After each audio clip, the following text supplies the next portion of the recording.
સ્થાનિક સ્વરાજ્યની ચૂંટણી માટે ભાજપે કવાયત તેજ કરી નિરીક્ષકો નીમવા માટે ભાજપની કમલમમાં મહત્વપૂર્ણ બેઠક યોજાઈ, જેમાં પ્રદેશ અધ્યક્ષ જગદીશ વિશ્વકર્મા અને ભાજપના સંગઠન મહામંત્રી રત્નાકર પાંડે સહિત મંત્રીઓ હાજર રહ્યા. એક જિલ્લામાં ભાજપ 3 નિરીક્ષક નિમશે, જેમાં ભાજપની મૂળ વિચારધારાને વરેલા કાર્યકર્તાઓ ઉમેદવાર તરીકેની પહેલી પસંદ રહેશે.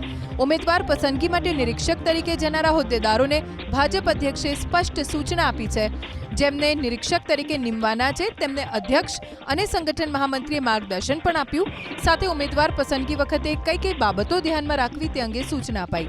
મૂળ ભાજપ અને સંઘના કાર્યકરો, સેવાભાવ સાથે કામ કરનારા કાર્યકર્તાઓને પહેલી પસંદ ગણવામાં આવશે. સ્વચ્છ છબી ધરાવતા અને વિસ્તારમાં લોક સ્વીકૃતિ ધરાવતા કાર્યકર્તાઓને ઉમેદવાર બનાવવા માટે સૂચના આપવામાં આવી છે.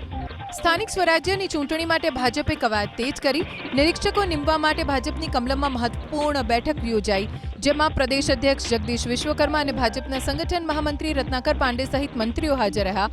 એક જિલ્લામાં ભાજપ 3 નિરીક્ષક નિમશે, જેમાં ભાજપની મૂળ વિચારધારાને વરેલા કાર્યકર્તાઓ ઉમેદવાર તરીકેની પહેલી પસંદ રહેશે. ઉમેદવાર પસંદગી માટે નિરીક્ષક તરીકે જનારા હોદ્દેદારોને ભાજપ અધ્યક્ષે સ્પષ્ટ સૂચના આપી છે. જેમને નિરીક્ષક તરીકે નીમવાના છે તેમને અધ્યક્ષ અને સંગઠન મહામંત્રીએ માર્ગદર્શન પણ આપ્યું. સાથે ઉમેદવાર પસંદગી વખતે કઈ કઈ બાબતો ધ્યાનમાં રાખવી તે અંગે સૂચના અપાઈ. મૂળ ભાજપ અને સંઘના કાર્યકરો, સેવાભાવ સાથે કામ કરનારા કાર્યકર્તાઓને પહેલી પસંદ ગણવામાં આવશે.